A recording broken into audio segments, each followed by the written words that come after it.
सर्वप्रथम हम प्रतिलोम फलन के बारे में बात करते हैं। प्रतिलोम फलन किसे कहते हैं, तो इसको थोड़ा ऊपर ले लेते हैं, फिर बात करते हैं, उसके बाद परिभाषित करेंगे इसे।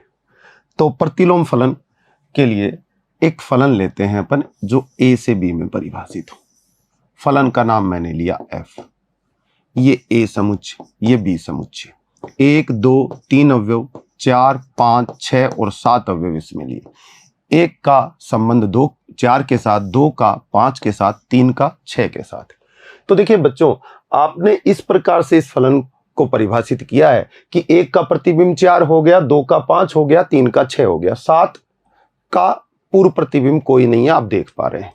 तो फलन एक ही तो है परंतु आच्छादक नहीं है। आच्छादक के लिए सह प्रांत जो बी है, इसके सभी अवयवों के पूर्व प्रतिबिंब प्रांत में विद्यमान होने चाहिए थे, जो कि नहीं है, इसलिए आच्छादक नहीं है, अंतरछेदी है। जब हम एफ इनवर्स की बात करेंगे तो बी से ए में परिभाषित किया जा सकता है अगर विद्यमान है तो। देखते हैं इसका अस्तित्व होता है कि नहीं। यहां पर तो बी पहले आ जाएगा बच्चों, जो प्रांत की जगह ले लेगा। ए बाद में चला जाएगा, जो सह प्रांत की जगह ले लेगा। ये आपका बी और ये आपका ए, और यहां से यहां परिभाषित हो सकता है एफ इनवर्स अगर अस्तित्व हुआ तो। देखते हैं अस्तित्व होता है कि नहीं। इसके अंदर हमने लिए अवयव 4 5 6 7 जो अवयव थे लिख दिए यहां पर। ए के अंदर कौन कौन थे, 1 2 3 अवयव थे। आप मैपिंग देख रहे हैं, 1 का प्रतिबिंब 4 था तो 4 को 1 से संबंध बना दिया हमने, और 2 का 5 के साथ था तो 5 का 2 के साथ बना दिया है, और 3 का 6 के साथ था तो 6 का 3 के साथ बना दिया है। जो ऊपर मैपिंग थी वही हमने इनवर्स में मैपिंग कर दी। लेकिन अब आप देखेंगे कि 7 का कोई प्रतिबिंब विद्यमान नहीं है। तो फलन की परिभाषा कहती है कि किसी समुच्चय ए से किसी समुच्चय बी में कोई संबंध एफ इस प्रकार परिभाषित हो कि समुच्चय ए का प्रत्येक अवयव समुच्चय बी में अद्वितीय अवयव के साथ संबंध बना ले, तो वह संबंध फलन कहलाता है। तो यहां पर प्रत्येक अवयव को बाध्यता है संबंध बनाने की। तो एक अवयव 7 ऐसा मिल गया हमें बी के अंदर, बी से ए में परिभाषित कर रहे हैं, इसलिए इसका संबंध किसी के साथ नहीं, इसका प्रतिबिंब विद्यमान नहीं। तो ऐसा कोई अवयव मिल जाए तो ये फलन ही नहीं हुआ। फलन नहीं हुआ तो एफ इनवर्स का एग्जिस्टेंस भी नहीं हुआ, अस्तित्व ही नहीं हुआ। एफ इनवर्स का अस्तित्व नहीं हो सकता। एक दूसरा केस लेते हैं बच्चों। देखिए यहां पर अपन दूसरी साइड में अब की बार हम आच्छादक लेंगे परंतु एक एक ही नहीं लेंगे। जैसे कि ए समुच्चय है और ये बी समुच्चय है, इसमें 1 2 3 अवयव हैं, इसमें 4 और 5 अवयव हैं। तो देखिए 1 का 4 के साथ, 2 का 5 के साथ, 3 का 5 के साथ, ये फलन एफ है। ये फलन बहुएकी है, एक एक ही नहीं है। क्यों? क्योंकि प्रांत के 2 भिन्न भिन्न अवयव सह प्रांत में समान प्रतिबिंब रख रहे हैं, आपके सामने हैं। अब मैं एफ इनवर्स का अस्तित्व अगर होगा तो एफ इनवर्स कहां से कहां, बी से ए में परिभाषित होना चाहिए। तो बी पहले आ जाएगा, ए बाद में चला जाएगा। बी में अवयव हैं 4 और 5, ए में है 1 2 और 3। मैपिंग जो थी वही मैपिंग हम नीचे करेंगे। तो 4 किसके साथ था, 1 के साथ, 1 के साथ 4 तो 4 1 के साथ संबंध बना रहा है। 2 और 3 दोनों 5 के साथ हैं तो 2 ने भी 5 के साथ बनाया, 3 ने भी 5 के साथ। ये इसी प्रकार से मैपिंग कर दी। देखिए बच्चों, 5 जो अवयव है उसका अद्वितीय प्रतिबिंब नहीं है, किसमें, बी से ए में। मतलब कि 5 ने 2 के साथ भी संबंध बना रहा है इसके अंतर्गत और 3 के साथ भी, तो ये भी फलन नहीं है। तो एफ इनवर्स का अस्तित्व यहां भी खतरे में पड़ गया, यहां भी इसका अस्तित्व नहीं हुआ। अगर मैं ये 7 हटा देता यहां से तो ये 7 यहां पर नहीं रहता और अस्तित्व हो जाता किसका, एफ इनवर्स का। तो 2-3 बातें समझने वाली है। अगर कोई फलन एक एक ही आच्छादक होगा तो उसके प्रतिलोम का अस्तित्व होगा। देखिए एक एक ही आच्छादक फलन लेके देखते हैं, आपके सामने अस्तित्व आ जाएगा। 1 2 और 3 और 4 5 और 6 बराबर अवयव लिए तो फलन एक एक ही आच्छादक हो गया। एफ ए से बी में परिभाषित है। एफ कहां से कहां परिभाषित हुआ, ए से बी में परिभाषित हुआ। एफ इनवर्स जस्ट अपोजिट हो जाएगा, प्रतिलोम है, इसलिए ये बी से ए में परिभाषित होना चाहिए। तो बी से ए में परिभाषित कर रहे हैं। बी पहले आ जाएगा, जो प्रांत की जगह ले लेगा, 4 5 और 6, और यहां पर 1 2 और 3 ये समुच्चय बी आपका और ये आपका ए समुच्चय।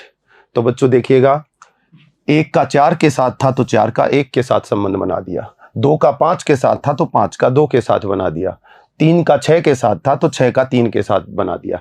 देखिए यहां पर दिखाई दे रहा है कि बी का प्रत्येक अवयव ए में अद्वितीय संबंध स्थापित कर रहा है। तो यहां से फलन हो गया और फलन परिभाषित हो गया, तो इसको क्या बोल देंगे, एफ इनवर्स। तो महत्वपूर्ण बात क्या हुई, अगर एफ ए से बी में परिभाषित हो एक बात, दूसरी बात एफ क्या हो, फलन एफ ए के की भी हो और आच्छादक भी हो, तब वह व्युत्क्रमणीय हो जाता है, मतलब उसका प्रतिलोम का अस्तित्व बन जाता है। और जो प्रतिलोम फलन है उसको एफ इनवर्स से प्रदर्शित किया जाता है। और अगर एफ ए से बी में परिभाषित है तो उसका प्रतिलोम फलन एफ इनवर्स बी से ए में परिभाषित होगा। यह समझने वाली बात थी। अब जो हमारी परिभाषा है प्रतिलोम फलन की वो देखते हैं, यहां पर बिल्कुल सत्य प्रतीत होती हुई दिखाई देगी बच्चों।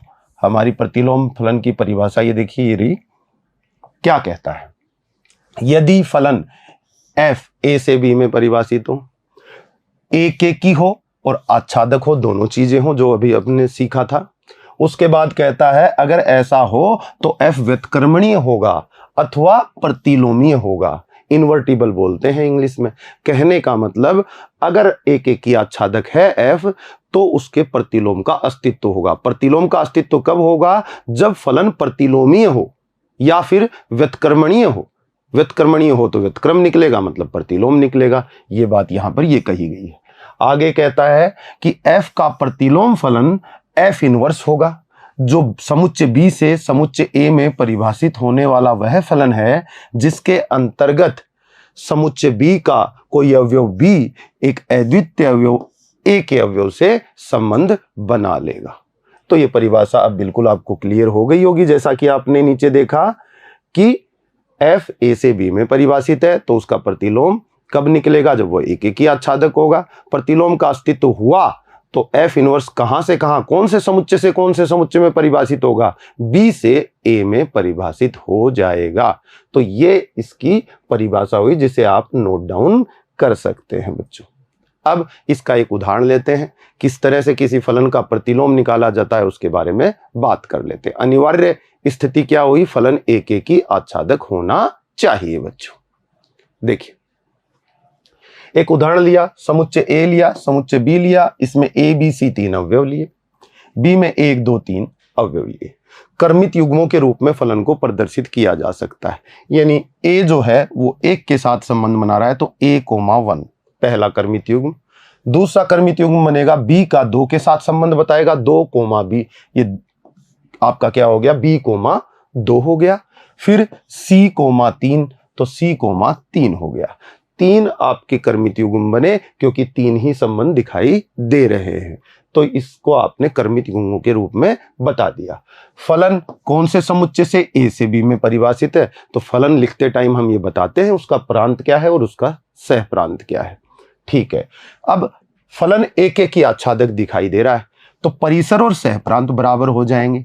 आच्छादक फलन में क्या होता है, सह प्रांत बराबर क्या हो जाता है, फलन का परिसर। ये भी हम पीछे सीख के आ चुके हैं।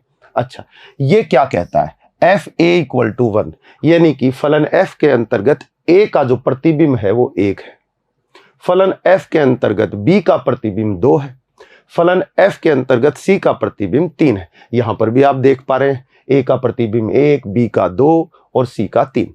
फलन एक की आच्छादक है तो अभी अभी बात हुई थी वह व्युत्क्रमणीय होगा, परिभाषा में हमने देखा व्युत्क्रमणीय होगा तो प्रतिलोम का अस्तित्व होगा, और प्रतिलोम का अस्तित्व होगा तो एफ इनवर्स एग्जिस्ट कर गया। एफ इनवर्स बी से ए में परिभाषित होगा तो ये बी पहले ये ए बाद में, बी से ए में एक फलन परिभाषित कर दिया हमने, क्या बोला, एफ इनवर्स। एफ इनवर्स कहां से कहां हुआ, बी से ए में हुआ, ये लिख दिया हमने। क्रमित युग्मों के रूप में एफ इनवर्स को लिखेंगे तो हम देखेंगे कि प्रांत का अवयव, अब इसका प्रांत जो इसका सह प्रांत था, सह प्रांत और परिसर तो बराबर होंगे क्योंकि एक की आच्छादक है, तो इसका सह प्रांत बोल दो यहां पर या परिसर बोल दो, क्योंकि दोनों बराबर होने चाहिए तभी तो फलन एक की आच्छादक होगा। फिर बी में 1 2 3 अवयव है, ए में ए बी सी है तो 1 का संबंध ए के साथ, 2 का संबंध बी के साथ, 3 का संबंध सी के साथ। क्रमित युग्मों के रूप में 1, a, 2, b, 3, c हमने प्रदर्शित कर दिया। आप देख रहे हैं बच्चों, एफ इनवर्स में जब कोई भी फलन अपने प्रांत को ग्रहण करता है तो प्रांत में कौन कौन है, 1 है, 2 है, 3 है। एफ इनवर्स किस किस को ग्रहण करेगा, 1 को, 2 को, 3 को। 1 इसको दोगे तो एफ इनवर्स के अंतर्गत 1 का प्रतिबिंब कौन आएगा, ए। ये बात यहां पर लिखी हुई है, एफ इनवर्स 1 का प्रतिबिंब कौन हुआ, ए। एफ इनवर्स अपने प्रांत का दूसरा अवयव कौन लेगा, 2 को ले सकता है क्योंकि प्रांत को ग्रहण करता है कोई भी फलन। तो आपका क्या आ जाएगा, बी। और एफ इनवर्स 3 का मतलब क्या हो जाएगा आपका, सी, यानी कि 3 का प्रतिबिंब सी। ये सारी बातें यहां दिखाई गई है। इस तरह किसी फलन का प्रतिलोम जो है एफ इनवर्स से प्रदर्शित किया जाता है और इस प्रकार उसे परिभाषित किया जा सकता है। तो आप समझ गए होंगे प्रतिलोम फलन कैसे परिभाषित करते हैं। अब देखिए, हम देखते हैं कि एग्जाम में हमें क्वेश्चन कैसे मिलने वाला है। एग्जाम की दृष्टि से एक क्वेश्चन लेते हैं और उसको सॉल्व करते हैं। तो देखिए, हम यहां पर क्वेश्चन ले रहे हैं, एक उदाहरण मैंने दिया है आपको, सिद्ध कीजिए कि फलन f(x) बराबर 2x + 3। थोड़ी देर पहले जो हमने उदाहरण लिया था वो क्रमित युग्मों के रूप में था। अब की बार आपका नियम रूप में फलन दे दिया। नियम रूप क्या होता है, जैसे x की फॉर्म में कुछ प्रतिबंध लगा दिया जाए, वो आपका नियम होता है। तो f(x) = 2x + 3 बच्चों को दे दिया गया है। फलन को r से r में परिभाषित किया गया है। फलन का प्रांत भी r है और सह प्रांत भी r है। बच्चों, इन चीजों पे ध्यान देना बहुत जरूरी है, क्योंकि प्रांत और सह प्रांत के बारे में जानकारी होगी तभी हम फलन के बारे में, एक एक की आच्छादक के बारे में बात कर पाएंगे। क्यों? क्योंकि सह प्रांत पता होगा और परिसर हम निकाल लेंगे। परिसर और सह प्रांत बराबर होते ही पता चल जाता है फलन क्या है, आच्छादक है। चलिए आगे, फलन एक की भी है बच्चों, मुझे दिखाई दे रहा है। मैंने आपको पहले स्टेटमेंट दिया था, जितने भी एक घातीय बहुपद होते हैं सब के सब क्या होते हैं, एक की होते हैं। क्यों? क्योंकि ये एक स्ट्रेट लाइन को प्रदर्शित करते हैं। इसलिए एक घातीय बहुपद हमेशा हमेशा क्या होता है, एक की। और r से r में वो आच्छादक भी होता है क्योंकि उसका परिसर पूरा r आ जाता है, क्योंकि वो पूरी y एक्सिस को कवर कर लेता है। ठीक है, कोई बात नहीं, वो बात पीछे हो चुकी, हम आगे पढ़ते हैं। एक व्युत्क्रमणीय फलन है, ये सिद्ध करना है आपको। तो व्युत्क्रमणीय फलन कब होता है, अभी थोड़ी देर पहले बात हुई थी। कोई फलन व्युत्क्रमणीय होगा यदि वह फलन एक की आच्छादक हो, तभी तो उसके प्रतिलोम का अस्तित्व होगा। अगर फलन व्युत्क्रमणीय नहीं होगा तो उसके प्रतिलोम का अस्तित्व कैसे हो सकता है। तो व्युत्क्रमणीय सिद्ध करना है तो फलन को एक की आच्छादक सिद्ध करना होगा। पिछला जो आपका प्रश्नमाला थी उसके अंदर आप फलन को एक की आच्छादक सिद्ध करना सीख चुके हैं। उसी थ्योरी से हम एक की आच्छादक बता देंगे, और जब हम फलन को एक की आच्छादक बता देंगे तो हम कह देंगे कि फलन व्युत्क्रमणीय है। आगे बात करते हैं, f का प्रतिलोम फलन ज्ञात कीजिए। अगर फलन व्युत्क्रमणीय होगा तो उसका प्रतिलोम फलन f इनवर्स जरूर एग्जिस्ट करेगा, उसका अस्तित्व हो जाएगा। बच्चों देखिए, एक के लिए पहले बात करते हैं। फलन है f(x) = 2x + 3। फलन r से r में परिभाषित है, अपनी बात हो चुकी है। एक के लिए हम क्या मानते हैं, दो अवयवों के प्रतिबिंब को बराबर मानते हैं, यानी x1 और x2 प्रांत के अवयव हैं जिनके प्रतिबिंब f(x1) = f(x2) हो जाता है। तो हमने माना कि f(x1) = f(x2) है, तो f(x1) की वैल्यू यहां से उठा लेंगे, 2x1 + 3, 2x1 + 3 = 2x2 + 3। 3 से 3 कैंसिल हो जाएगा, 2x1 = 2x2 हो जाएगा। 2 से 2 हट जाएगा, आपका x1 = x2 हो जाएगा। आप क्या मानकर चले थे, f(x1) = f(x2), और आपने क्या प्राप्त कर लिया, x1 = x2। तो आप कह देंगे ना फलन f क्या है, एक की है। बात एक की हो चुकी है। अब अपन बात करेंगे आच्छादक की। आच्छादक में क्या देखेंगे, हम देखेंगे कि सह प्रांत के प्रत्येक y का पूर्व प्रतिबिंब x प्रांत में विद्यमान हो। अगर ऐसा हो गया तो हम कह देंगे कि फलन आच्छादक है। देखिए किस प्रकार सिद्ध करते हैं बच्चों। माना y = f(x), आप पहले कर चुके हैं। y = f(x), तो f(x) की वैल्यू कितनी है, 2x + 3, तो y = कितना हो गया, 2x + 3। अब हम x को y के रूप में रिप्रेजेंट करेंगे तो 3 इधर आएगा तो y - 3, और ये 2 नीचे जाएगा तो y - 3/2 हो गया। अब देखिए प्रत्येक y, आपका सह प्रांत कौन है, r, और y किससे बिलोंग करता है, r। तो प्रत्येक वास्तविक संख्या जो सह प्रांत में है उसका पूर्व प्रतिबिंब खोजने की कोशिश करते हैं बच्चों। आपका फलन f कहां से कहां परिभाषित था, r से r में। x यहां होंगे, y यहां होंगे, तो y भी रियल नंबर होना चाहिए, x भी रियल नंबर होना चाहिए, तभी विद्यमान होने का पता लगेगा। तो हमने माना for all y belongs to r, जितने भी आपके सह प्रांत में y हैं उनके लिए y में से 3 घटा दो। y में से y क्या है, एक वास्तविक संख्या है ये कहना चाहता है, और उसमें से 3 घटा देंगे तो y-3 भी क्या होगी, वास्तविक संख्या होगी, तो बिलोंग्स टू r होगी। और किसी वास्तविक संख्या में अगर 2 का भाग दे दें तो भी हमें जो मिलेगा प्रतिफल वो क्या मिलेगा, वास्तविक संख्या। इसलिए y-3/2 भी क्या हो जाती है, वास्तविक संख्या। और y-3/2 किसके इक्वल है, x के इक्वल, इसलिए x बिलोंग्स टू r, यानी कि प्रत्येक y बिलोंग्स टू r के लिए हमें x बिलोंग्स टू r प्रांत में मिल जाता है। ये प्रांत है आपका, ये क्या है आपका, सह प्रांत। तो हम स्टेटमेंट दे देंगे कि सह प्रांत के प्रत्येक अवयव y बिलोंग्स टू r के लिए प्रांत में x बिलोंग्स टू r एक पूर्व प्रतिबिंब के रूप में विद्यमान है। ये स्टेटमेंट दे दिया, प्रांत में विद्यमान है तो फलन आच्छादक है, यानी कि प्रत्येक y के लिए पूर्व प्रतिबिंब प्रांत में उपस्थित है। क्यों, क्योंकि y बिलोंग्स टू r के लिए x बिलोंग्स टू r प्राप्त हो चुका है। अब आप कहेंगे चूंकि फलन एक ही आच्छादक है इसलिए व्युत्क्रमणीय होगा, जैसी अपनी परिभाषा में बात हुई थी, तो हमने आगे लिख दिया।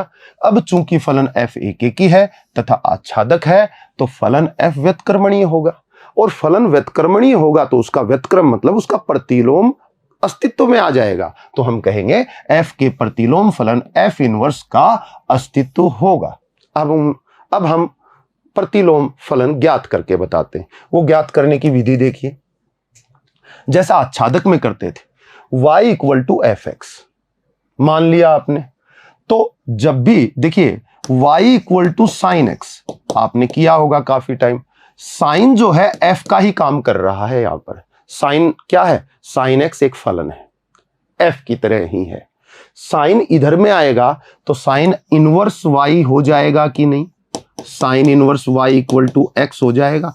तो ध्यान दीजिएगा बच्चों, जब फलन एक पक्ष से दूसरे पक्ष में जाता है तो उसके इनवर्स लग जाता है, तो f जब लेफ्ट साइड में आएगा तो उसके इनवर्स लग जाएगा, तो f इधर आते ही f इनवर्स बन जाएगा और y क्या बन जाएगा, उसका प्रांत बन जाएगा। तो f inverse y equal to x बिल्कुल इसी सिद्धांत से हो जाता है। जब आप ये लिख देते हैं बच्चों तो f inverse y equal to x है, और पीछे देखिए x की वैल्यू आप पहले ही फाइंड आउट कर चुके हैं, किसमें, आच्छादक बताने के लिए। कितनी है x बराबर y-3/2, तो हम x की जगह y-3/2 लिख देंगे। तो ये एक प्रतिलोम फलन प्राप्त हो गया, किसका, fx का प्रतिलोम f इनवर्स y। जरा एक बात पर और गौर करते हैं, एक फलन लिखा हुआ है fx इक्वल टू जैसा आपका था 2x + 3। अगर मैं इसको लिख दूं, x को z से प्रतिस्थापित कर दूं तो fz बराबर 2z + 3। बताइए क्या ये फलन बराबर नहीं है बच्चों, बिल्कुल बराबर है। ये दोनों फलन में एक ही बात छुपी हुई है। देखिए यहां x बराबर 1 लोगे तो फलन का प्रतिबिंब कौन बनेगा, x बराबर 1 लिया तो 5 बन गया ना, 2 × 1 + 3 5। इससे भी तो वही बनेगा, z बराबर 1 लोगे तो प्रतिबिंब कौन बनेगा, 2 × 1 + 3 5 ही बनेगा। तो फलन तो समान प्रतिबिंब दे रहा है, तो इसमें और इसमें कोई अंतर नहीं है। आप कह दें कि सर मैं तो z की जगह r लेना चाहूंगा, लेकिन आपका नियम नहीं बदलना चाहिए, 2r + 3, ये तीनों एक ही बात है बच्चों, कोई फर्क नहीं पड़ता। अब y लें, z लें, x लें, बस आपके फलन का नियम नहीं बदलना चाहिए। फलन का नियम नहीं बदलेगा तो प्रतिबिंब नहीं बदलेंगे, और प्रतिबिंब नहीं बदलेंगे तो फलन वही तो रहेगा जो था।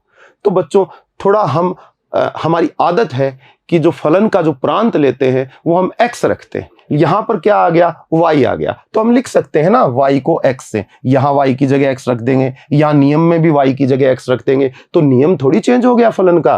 तो ये f inverse x equal to आपके सामने आ जाता है, f inverse x equal to x - 3/2। और f इनवर्स कहां, अगर ये r से r में था आपका फलन, कहां से कहां, r से r में था f, तो फिर f इनवर्स आर से आर में ही हो जाएगा, क्योंकि जो सह प्रांत है वो प्रांत बन जाएगा, लेकिन दोनों समान ही हैं, इसलिए आर टू आर ही ये डिफाइन हो जाएगा। तो देखा बच्चों, इस तरह आप किसी फलन का प्रतिलोम फलन परिभाषित कर सकते हैं। ये क्वेश्चन करने का आपका तरीका होगा। आगे बढ़ते हैं बच्चों, देखिए एक उदाहरण की बात और कर लेते हैं। उदाहरण वही है, क्वेश्चन बदल दिया है। क्वेश्चन कैसा, ऐसा भी आ सकता है। क्वेश्चन को पढ़िए, समझिए और फिर देखते हैं क्या कहना चाहता है। फलन f(x) बराबर 2x + 3, वही फलन लिया जो पीछे वाले उदाहरण में लिया था। फलन r से r में परिभाषित है, का प्रतिलोम फलन f इनवर्स ज्ञात करें। जबकि पिछला क्वेश्चन पढ़ के देखेंगे आप तो क्या था, सिद्ध कीजिए कि ये फलन व्युत्क्रमणीय फलन है, तो हमें एक एक ही भी बताना पड़ा और आच्छादक भी बताना पड़ा। लेकिन अब जो आपके सामने क्वेश्चन है, इसमें इतना सा कहा जा रहा है कि दिए गए फलन का प्रतिलोम फलन ज्ञात करो। अगर क्वेश्चन इस तरह से लिखा हुआ आता है, तो जब कह ही रहा है क्वेश्चन कि प्रतिलोम फलन ज्ञात करो, तो इसका मतलब प्रतिलोम का अस्तित्व होगा। वो जांच करने के लिए नहीं कह रहा है, वो हमें प्रतिलोम निकालने के लिए कह रहा है। तो हमें यहां फलन को एक एक ही आच्छादक बताने की जरूरत नहीं है बच्चों, हम सीधा प्रतिलोम निकाल देंगे और आच्छादक वाली कंडीशन से प्रतिलोम निकलता है, जैसा कि आपने पिछले उदाहरण में देखा था। और क्वेश्चन करेंगे तो काफी कुछ सीख जाएंगे। देखिए इसको भी करते हैं। f(x) = 2x + 3, f r से r में परिभाषित है, y = क्या है आपका f(x) है और x = f इनवर्स y हो जाएगा। क्यों, f जब इधर में आएगा, लेफ्ट साइड में आएगा, तो उसके ऊपर इनवर्स लग जाएगा। क्यों, उसका प्रतिलोम बन जाएगा।